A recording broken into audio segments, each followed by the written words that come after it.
مسرور ہوا اس قدر حسن کے مدحت سرائی پر، وہ ظالم آنکھوں والا بھی مغرور ہوا، مگر پھر اسی لمحے عبید کے چہرے پر ازلی تناؤ اتر چکا تھا۔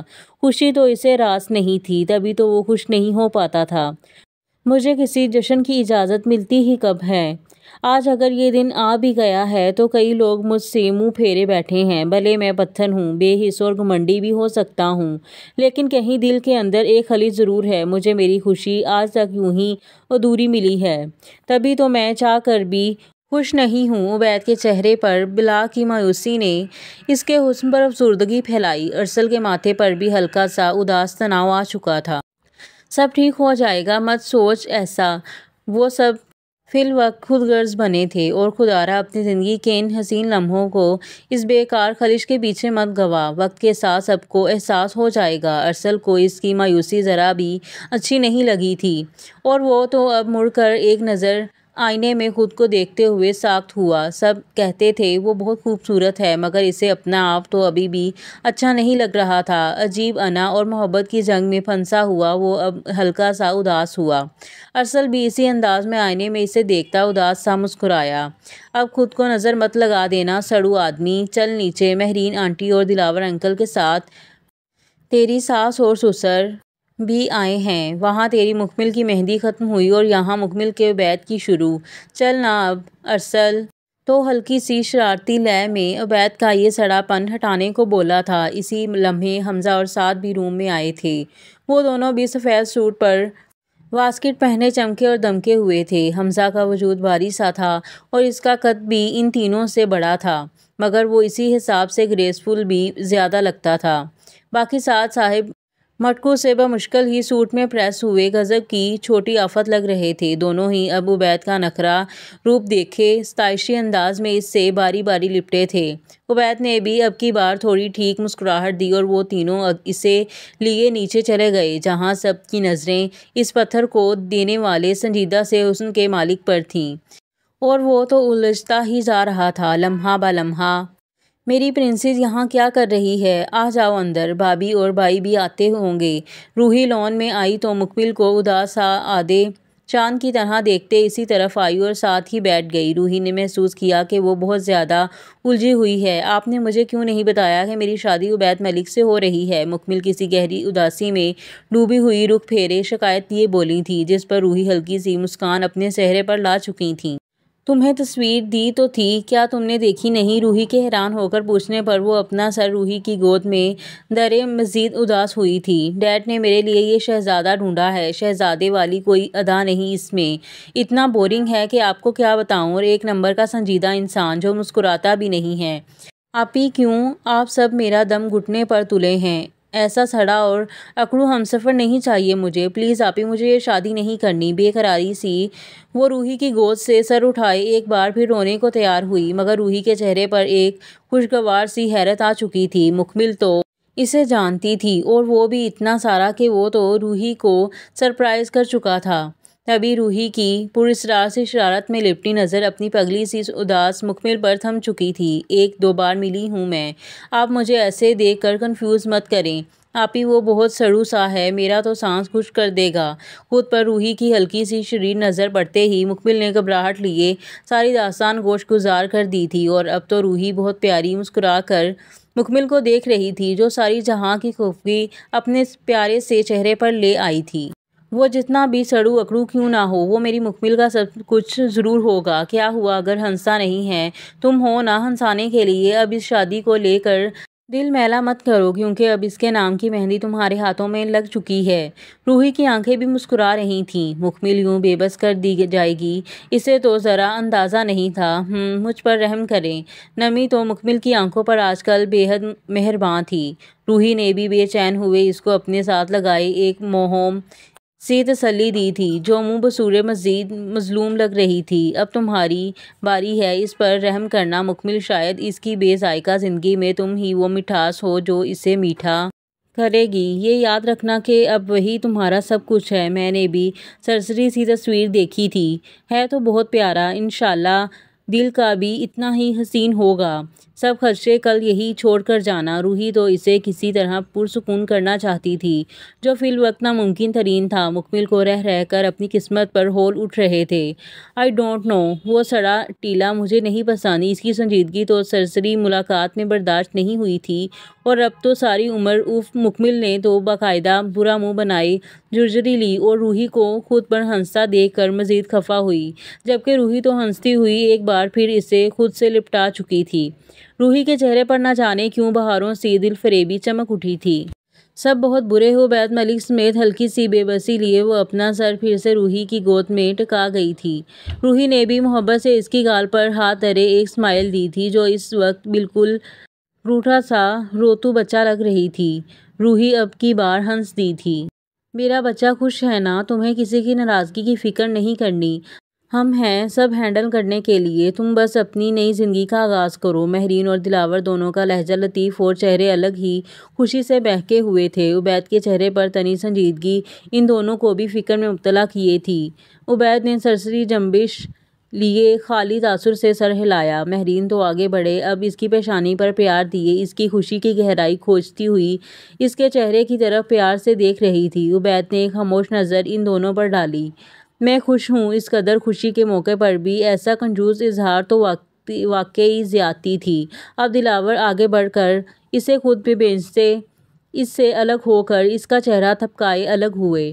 کیوں نہیں مسکراتا تھا یہ بندہ؟ حیرت تھی۔ کمرے میں لگے ٹیولپ کے پھول بھی محترم کی اس دل جلی ادا پر خفا ہوئے۔ خوشبو بھی اس ظلم پر منہ پھلائے ہلکان ہوئی۔ سب نے مل کر اس طلمسی شہزادے کو ظالم کا لقب دے ڈالا۔ اللہ میرے چاند کو اتنی خوشیاں دے کہ ساری کمیاں ختم ہو جائیں۔ آج کے دن ایک پیاری سی مسکراہٹ دو نا، ہم تو تمہارے چہرے کی خوشی دیکھنے کو بے تاب ہیں۔ اب اگر تمہیں من پسند ہمسفر مل رہا ہے تو اپنی یہ سنجیدہ مزاجی بھی کچھ کم کر لو۔ رشتہ بدلتا ہے تو انسان کو بھی بدلنا پڑتا ہے، ٹھیک ہے نا؟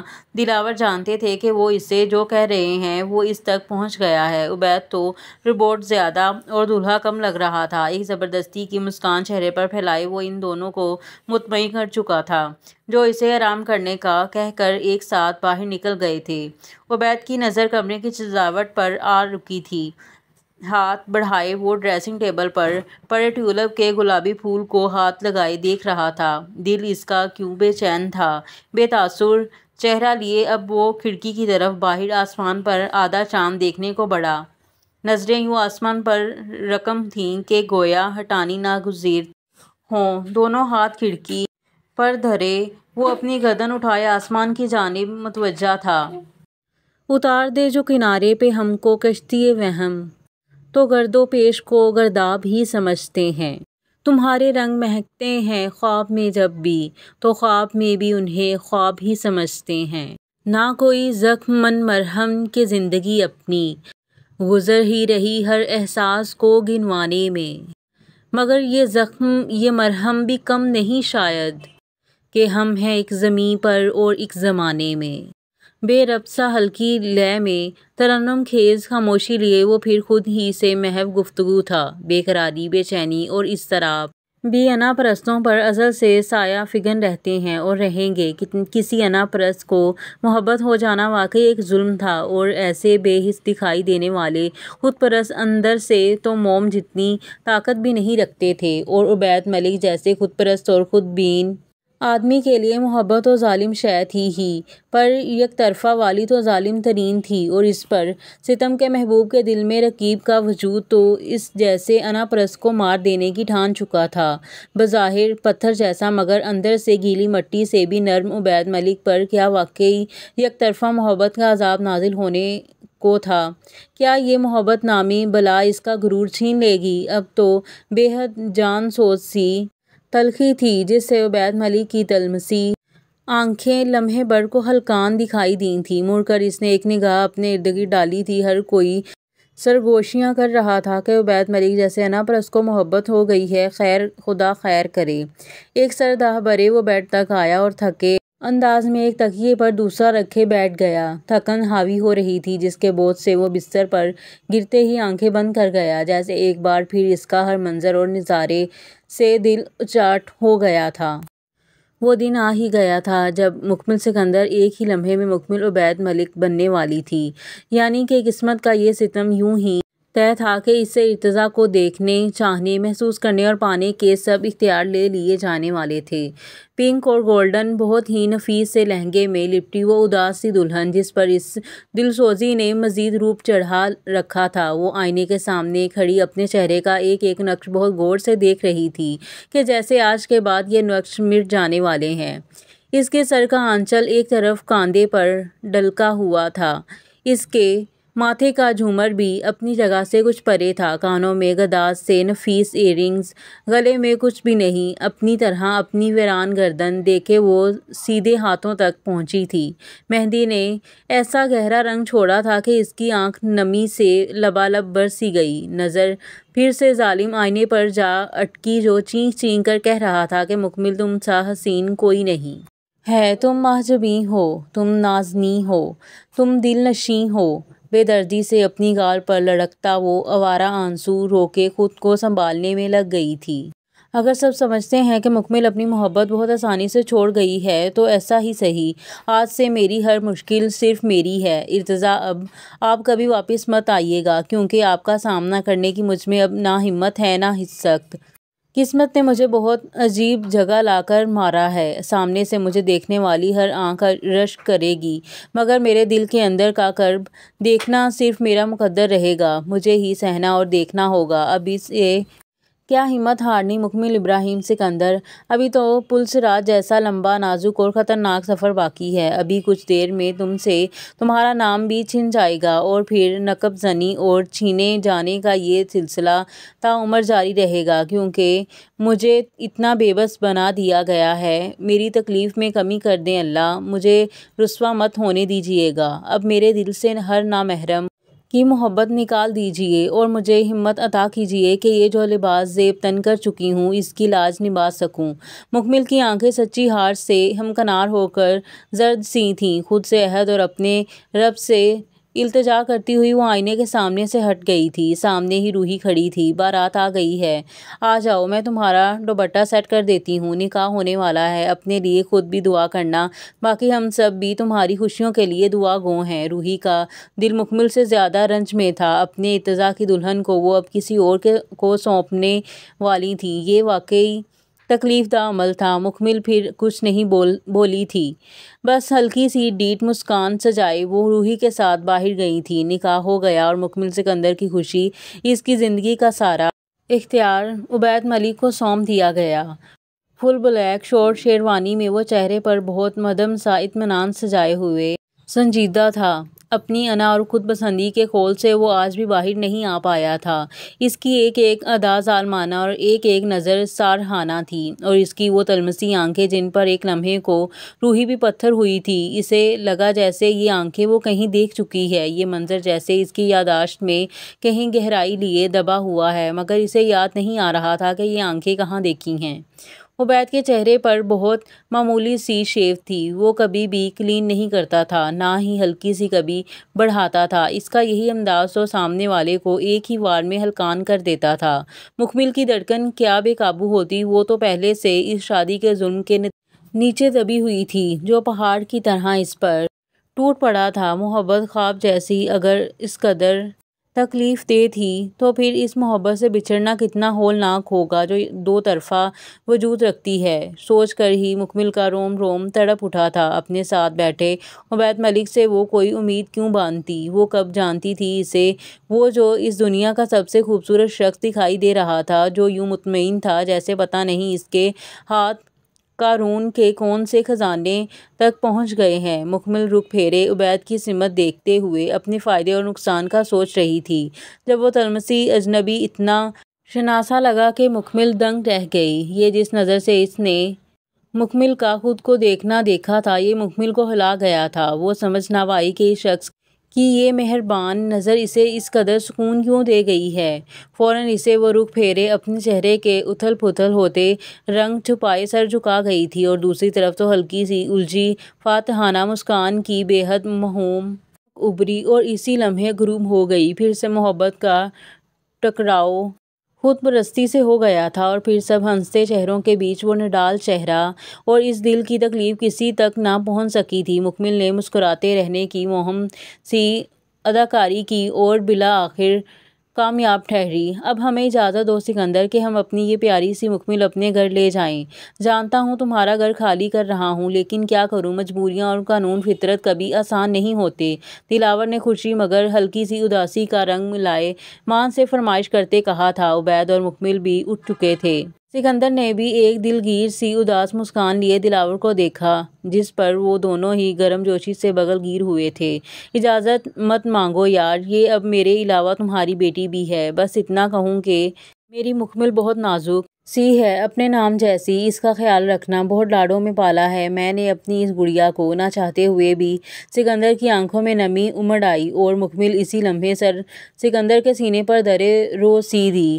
کیا بتاتی کہ اسے دور جانے کے علاوہ اور دکھ کس بات کا ہے، بچھڑنے کا، اپنی ہر آسودگی کے ختم ہونے کا، ارتجاع سے دستبردار ہونے کا، عبید ملک جیسے خود پرست کے نام لگنے کا۔ عبید کے چہرے پر بھی سکندر ہاتھ دھرے آنکھوں میں اسے خاموش تاکید کر رہے تھے، جس پر وہ اپنے ازلی انداز میں مطمئن سی مسکان لمحے بھر کو چہرے پر لائے سر ہلا چکا تھا۔ ماہم اور روحی بھی روحان سی ہوئیں۔ وہاں اسے یہاں سے زیادہ لاڈ ملے گا سکندر بھائی، آپ بالکل پریشان نہ ہوں، یہ سمجھے کہ آپ کی شہزادی اب ہماری ہے، اب گھر ہی جا رہی ہے۔ مہرین بھی محبت پاش نظریں ان سب پر رکھے پورے مان سے ان سب کی اداسی ہلکی کر چکی تھی، اور مکمل تو الگ ہونا ہی نہیں چاہتی تھی۔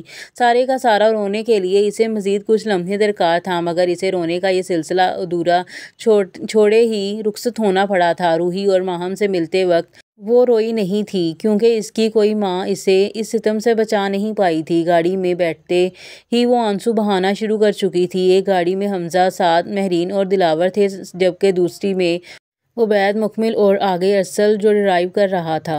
فائنلی یہ ملاقات تو سب سے حسین ہے، بہت پیاری، بہت مکمل۔ آپ بالکل اداس مت ہوں مکمل بھابھی، یہ جو سڑا سا شہزادہ ہے نا، یہ بس سڑا دکھائی دیتا ہے، مگر حقیقت میں ایک ہیرا ہے۔ پلیز آپ کا یہ بھائی آپ کو اداس نہیں دیکھ پا رہا۔ ارسل صاحب ہوں اور محترم کی زبان رک جائے، ایسا تو ناممکن تھا۔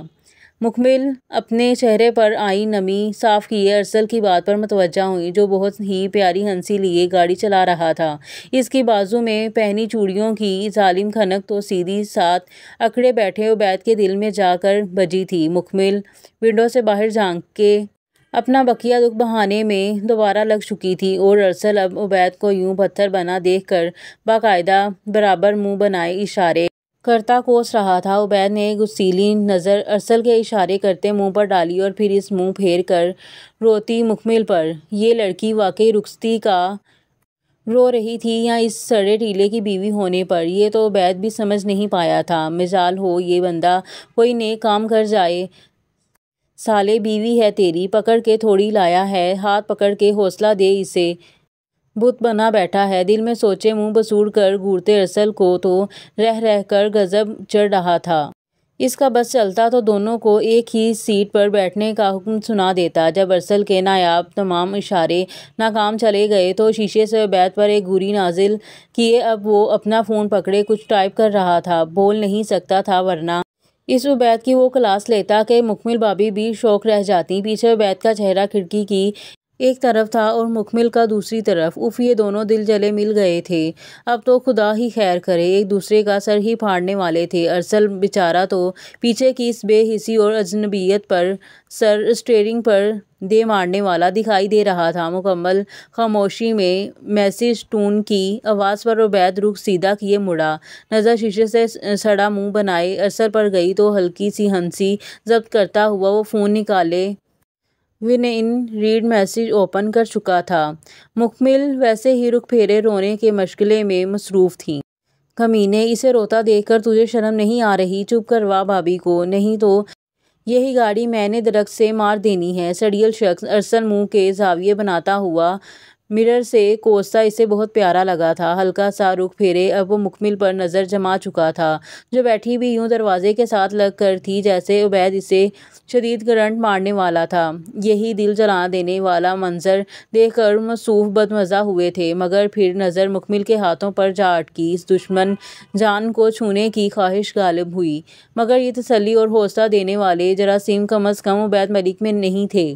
مکمل ایک ہاتھ اس کی گود میں تھا، دوسرا کھڑکی کے ادھ کھلے شیشے کے اوپر۔ عبید نے ایک نظر ارسل کو دیکھا، جو ابھی بھی سر پکڑے کوفت میں لگاتار تسلی دینے کے اشارے کر رہا تھا۔ عبید کا دل تو چاہا کہ اس کا ہاتھ پکڑ لے، مگر پتہ نہیں کون سی اکڑ تھی جس نے سارا کام خراب کر دیا تھا، اور اب جناب پیار کے سب سے بڑے حمایتی جناب ارسل صاحب کی بھی بس ہوئی جب عبید دوبارہ سے اپنا رخ اپنی کھڑکی کی طرف کر گیا تھا۔ ارسل دھیان سے زبردست ٹائرز کی چرچرانے کی آواز نے مکمل اور عبید دونوں کو ہلا دیا تھا۔ مصوف ارسل صاحب تو جان بوجھ کے جھٹکا دے رہے تھے کہ چلو اسی بہانے پیچھے کچھ دوری کم ہو کر مگر مجال ہو جو رتی برابر کامیابی نصیب ہوئی ہو۔ اگر دونوں یوں اپنی اپنی پیڑوں سے جم کر نہ بیٹھے ہوتے تو ضرور اس جھٹکے پر ایک دوسرے کی باہوں میں گر چکے ہوتے، مگر بیچارے ارسل کی یہ ایک اور کارآمد کوشش بری طرح ناکام ہو گئی تھی۔ بہت مایوسی سے ارسل منہ میں کچھ بڑبڑائے عبید کو ناگوار سی خفگی سے دیکھے گاڑی کا سپیکر آن کر چکا تھا، ورنہ اپنے پیچھے پھیلی تاریکی اور خاموشی اسے مینٹل ضرور کر دیتی۔ تم کو دیکھا تو یہ خیال آیا، زندگی ڈوب تم گھنا سایہ۔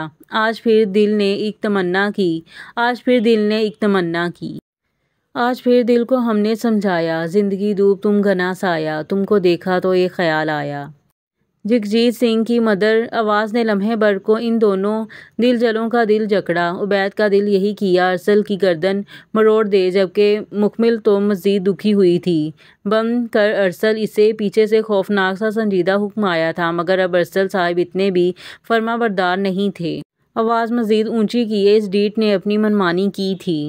اور یہاں پر ایپیسوڈ کا اختتام ہوتا ہے، اور ملتے ہیں اگلے ایپیسوڈ میں۔ تب تک کے لیے دیں مجھے اجازت۔ اللہ حافظ۔